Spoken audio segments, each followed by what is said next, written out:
MS Word tutorial save document class 6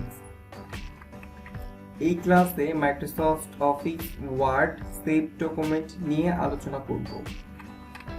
প্রথমে আমরা দেখে নিব এই ক্লাসের অপশনগুলোর তালিকা। Step 1 save option, step 2 save as option, step 3 folder to save the document, step 4 folder names, step 5 file name, step 6 document type। অতএব computer screen থেকে সরাসরি অপশনগুলো দেখে নেই এবং ভিডিওটি শেষ পর্যন্ত দেখার অনুরোধ রইল। কম্পিউটার স্ক্রিনে আছি, আমরা এখন এমএস ওয়ার্ড ওপেন করব। আমার এখানে একটি ডকুমেন্ট তৈরি করা আছে, আমি এটা সেভ করব। ঠিক আছে, তো প্রথমে আমি চলে যাব ফাইল ট্যাবে ক্লিক করব। এখানে অনেকগুলো অপশনস আছে, তার মধ্যে আমরা সেভ অ্যান্ড সেভ অ্যাজ নিয়ে কথা বলব। তো আমরা প্রথমে এই ডকুমেন্টে আমরা সেভ অ্যাজে ক্লিক করব। সেভ অ্যাজে ক্লিক করার পর একটি পপ আপ চলে আসছে, এখানে বলছে যে আমি কোথায় সেভ করব, কি নামে সেভ করব, কি টাইপে সেভ করব। তো আমরা প্রথমে জেনে নিব এই পাশে যেগুলো আছে এগুলোকে আসলে কি বলা হয়। এগুলোকে বলা হয় ফোল্ডার্স নেমস। এগুলোকে বলা হয় ফোল্ডার্স নেমস। সেখানে অনেকগুলো ফোল্ডার্স আছে, আপনি কোন ফোল্ডারে রাখতে চাচ্ছেন বা কোন ফোল্ডারে সেভ করতে চাচ্ছেন। আচ্ছা, ধরুন আমি সেভ করতে চাচ্ছি ডকুমেন্টস, আমি এখানে সেভ করে রাখবো। আমি এখানে ক্লিক করব। এখন ক্লিক করার পর এই যে দিস পিসিতে ডকুমেন্টস, ঠিক আছে। সো আমি এখানে আছি, এখন এখানে অনেকগুলো ফোল্ডার আছে, আমি এখন কোন ফোল্ডারে গিয়ে এই সিভিটা সেভ করতে চাচ্ছি। সো আমার এখানে নিউ ফোল্ডার নামে নিউ সিভি নামে একটা ফোল্ডার আছে, আমি এখানে ক্লিক করব। আচ্ছা, এখন এখানে চাইলে আপনি সেভ করে রাখতে পারেন। যদি আপনি মনে করেন আপনি এখানে সেভ করবেন না, আপনি মাই সিভিতে গিয়ে সেভ করবেন, অথবা কোনো একটি ফোল্ডার তৈরি করে সেই ফোল্ডার সেভ করবেন, সেটা আপনি করতে পারেন। ধরুন আমি মাই সিভিতে গিয়ে সেভ করব। আমি এখন মাই সিভিতে আছি। তো একটু ব্যাপারটা লক্ষ্য করুন যে এগুলোকে বলা হয় ফোল্ডার্স নেমস। ঠিক আছে, আমি একটা ফোল্ডার সিলেক্ট করেছি, কোন ফোল্ডার? ডকুমেন্টস। ঠিক আছে, ডকুমেন্টস এর মধ্যে কি কি আছে? অনেকগুলো ফোল্ডার আছে। আমি যদি এখানে ক্লিক করি, কোন লোকেশনটা দেখাবে যে আপনার প্রথমে আছে ডেস্কটপ, পর আছে দিস পিসি, দেন পর আছে ডকুমেন্ট, তারপর আছে মাই সিভি, নিউ সিভি, দেন পরে আছে মাই সিভি। ঠিক আছে, এখন এখানে চাইলে আপনি একটা ফোল্ডার করতে পারেন, সেই ফোল্ডারের মধ্যেই রাখতে পারেন, অথবা আপনি এখানেই সেভ করে রাখতে পারেন। ঠিক আছে, আচ্ছা, এখানে নাম হচ্ছে ফাইল নেম। এটা হচ্ছে ফাইল নেম, মানে আপনি কোন নামে ফাইলটি সেভ করতে চাচ্ছেন। ধরুন এখানে ডিফল্ট নাম দেওয়া আছে মাই সিভি, বাট আমি এখানে দিব হলো DAA সিভি। ঠিক আছে, ডেভেলপমেন্ট অ্যাকশন একাডেমি সিভি। ঠিক আছে, আমি এই নামটা দিলাম। আচ্ছা, তাহলে ফাইল নেম কিভাবে দিতে হয় বা এটা ফাইল নেম সেটা আপনারা বুঝতে পেরেছেন। এখন এখানে বলা আছে সেভ অ্যাজ টাইপ, মানে সেভ টাইপ, কোন টাইপে আপনি এটা সেভ করবেন। এখানে ডিফল্ট দেওয়া হচ্ছে ওয়ার্ড ডকুমেন্ট, সিম্পলি এটা দেওয়া থাকবে। আপনি যদি একটু ক্লিক করেন এখানে অনেকগুলো টাইপ দেখতে পাবেন, যেমন তার মধ্যে আছে পিডিএফ, যেটা খুব জনপ্রিয় একটা টাইপ। ঠিক আছে, তারপরে আপনার এক্সপিএস ডকুমেন্ট আছে, ওয়েব পেজ আছে, তারপর আপনার আছে হলো আচ্ছা ওয়ার্ড টেমপ্লেট আছে। তো বিভিন্ন টাইপ আছে। ফর এক্সাম্পল আপনি কারো কাজ করেছেন, তো সে আপনাকে বলবে তার কোন টাইপ প্রয়োজন, তার কি পিডিএফ প্রয়োজন, তার ওয়েব পেজ প্রয়োজন, নাকি তার ওয়ার্ড ডকুমেন্ট ফাইল প্রয়োজন। তো তার রিকমেন্ড অনুযায়ী আপনি ওই টাইপে সেভ করে তাকে আপনি ফাইলটা দিবেন। ঠিক আছে, বা আপনার অফিস রিকমেন্ড দিতে পারে যে এই ফাইল এটা আপনি আমাকে ডকুমেন্টটা দেন। ঠিক আছে, তো এটা ডিপেন্ড করবে আপনি আসলে কোন ফাইল এটা সেভ করতে চাচ্ছেন, বা আপনার কাছ থেকে কোন ফাইলে ডকুমেন্টটা চাচ্ছে। ঠিক আছে, তো এখানে অনেকগুলো আছে, সিম্পল ফাইল, ওয়েব পেজ। ঠিক আছে, তবে মোস্টলি যেটা প্রয়োজন হয় অ্যাকচুয়ালি সবসময়, সেটা হচ্ছে ওয়ার্ড ডকুমেন্ট, পিডিএফ ডকুমেন্ট। ঠিক আছে, তাছাড়া অনেকগুলো আছে ওয়েব পেজ। ঠিক আছে, তারপর আপনার হচ্ছে হলো প্রিন্ট টেক্সট, তো অনেকগুলো আপনি দেখতে পারেন এক এক করে। সবগুলো নাম পড়তে পারেন, ঠিক আছে। অ্যান্ড মোস্টলি যেটা কাজে লাগবে সেটা ইউজ করবেন। তো আমার এখন লাগবে আপনার হচ্ছে ওয়ার্ড ডকুমেন্টস, তো আমি এই টাইপে নিলাম, ঠিক আছে। তারপর এখানে আছে অথর্স, ঠিক আছে। এই মানে এই সিভিটা কার বা এই ডকুমেন্টটা কার, এই ডকুমেন্টের ওনারকে মানে অথর্সকে তার নামটা আপনি লিখবেন, ঠিক আছে। তার নাম আপনি একটাও লিখতে পারেন, দুইটা নামও লিখতে পারেন, ঠিক আছে। দেন আশা করি এটা বুঝতে পেরেছেন যে অথর্সটা কি, যে ডকুমেন্টের মালিককে, হ্যাঁ, তার নামটি লিখবেন। তারপর ট্যাক্স, অ্যাড ট্যাক্স।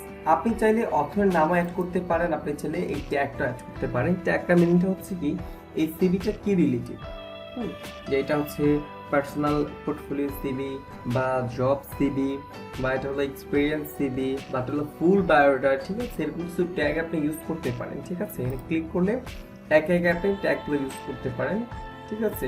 আমি একটা সিম্পল ট্যাগ ইউজ করলাম যে মাই সিভি,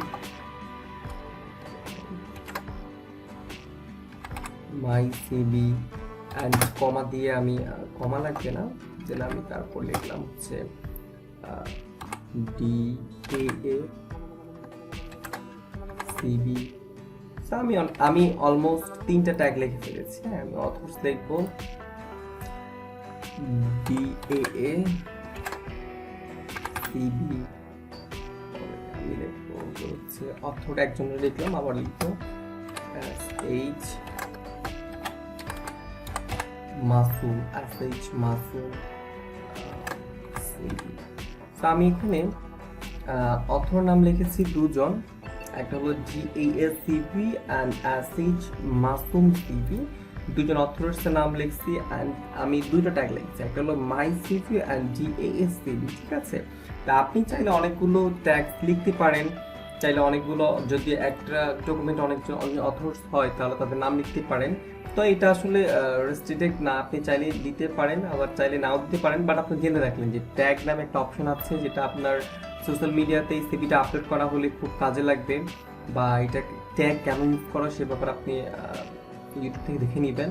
আর অথর্সের নামটা তো ভালো, অন্য কেউ বলতে পারবে না যেটা তার সিভি বা তার তৈরি করা একটা ডকুমেন্ট। আপনি বলতে পারবেন যে এটা আমার নাম লেখা আছে অথর্স, আমি এটা, ঠিক আছে। তাহলে type file name authors tag at least বুঝতে পেরেছেন। আচ্ছা, ফাইনালি আমি একটু বলে দিই, সেটা হচ্ছে আপনি কোন ফোল্ডারে সেভ করতে চাচ্ছেন সেটা আপনি এখান থেকে সিলেক্ট করবেন। আপনি ডি ড্রাইভ থাকতে পারে, আপনার এখানে ই ড্রাইভ থাকতে পারে, আমার এখানে ভি ড্রাইভ আছে, ঠিক আছে। তো আপনি ড্রাইভের ভিতরে গিয়ে আপনি কোন ফোল্ডার রাখতে চান সেই ফোল্ডারটা সিলেক্ট করে দেন তারপর আপনি জাস্ট এখানে আপনি যদি ফোল্ডার করতে চান আপনি ইনস্ট্যান্ট এখানে করতে পারেন। আপনি ক্লিক করে নিউতে ক্লিক করে দেন ফোল্ডারে গিয়ে আপনি লিখতে পারেন মাই সিভি। জাস্ট আপনি একটা ফোল্ডার করে ফেলছেন, ফোল্ডার কি আপনি এখন জাস্ট এটাকে সেভে ক্লিক করবেন। জাস্ট সেভে ক্লিক করলে এটা সেভ হয়ে যাবে। আচ্ছা, তো আমরা এটা একবার সেভ করেছি, ধরুন আমরা কিছু একটা পরিবর্তন আনলাম। এখানে আমরা তিনটা ফাইল দেওয়া আছে, আমরা একটা কেটে দিয়ে জাস্ট আমরা এখানে 3টা 0 দিয়ে দিব। আচ্ছা, এখন যদি এটাকে আমি সেভ করতে চাই, ফাইল ট্যাবে যাব অ্যান্ড সেভ অ্যাসে ক্লিক করব। ক্লিক করার পর এটা আছে কোথায়, এটা আছে একটু দেখুন, এটা আছে আপনার হচ্ছে ডেস্কটপের, দিস কম্পিউটারের, ভি ড্রাইভের, গ্রাফিক ডিজাইনের, মাই সিভি ফোল্ডারের মধ্যে এটা আছে, ঠিক আছে। তো আমি এখানে এটা নতুন করে আবার সেভ করব, SHMAS মাসুম সিভি। তো এই নাম আমি সেভ করব। আর আমি অথর্সের নাম এখানে দেওয়া দিই, অথর্সের নাম আগে যেটা দিয়েছিলাম সেটাই আসবে, হ্যাঁ, ট্যাগ ওইটাই আসবে, ঠিক আছে। জাস্ট আমি সেভে ক্লিক করলাম, আমার এটা আবার সেভ হয়ে গেল। তো এখন একটা দেখার বিষয় হচ্ছে, প্রথমে আমাদের 3টা ফাইল ছিল, হ্যাঁ, অ্যান্ড লাস্টে আমাদের 3টা 0 হয়ে গেছে। তো আমরা যদি একটু ক্লোজ করে দিই এটাকে, ওকে, আমরা আবার MS ওয়ার্ড ওপেন করব অ্যান্ড আমরা প্রথম সিভিটা ওপেন করব। প্রথম সিভিটা কোথায় আছে আমাদের ভি ড্রাইভের, গ্রাফিক ডিজাইনের, মাই সিভিতে প্রথমে আছে GASCV। জাস্ট ক্লিক করব। আমরা দেখলাম প্রথমে আমাদের 3টা ফাইল আছে, এই সিভিটা আমরা সেভ করেছি একটা নামে। আমি আবার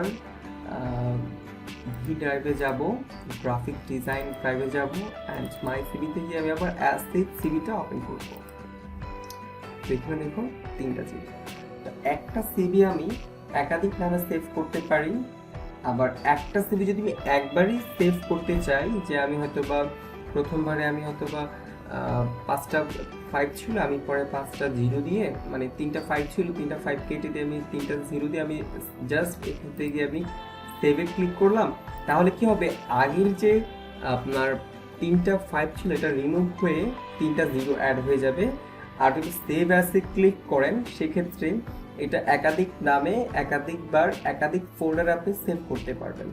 আই থিঙ্ক বুঝতে পেরেছেন কিভাবে একটা ডকুমেন্ট সেভ করতে হয়, অ্যান্ড ডকুমেন্টে কিভাবে আপনার অথর্সের নাম দিতে হয়। একজন অথর্সের নাম দিতে পারেন আপনি, একাধিক অথর্সের নামও আপনি দিতে পারেন, একাধিক ট্যাগ কিংবা একটি ট্যাগও আপনি ইউজ করতে পারেন।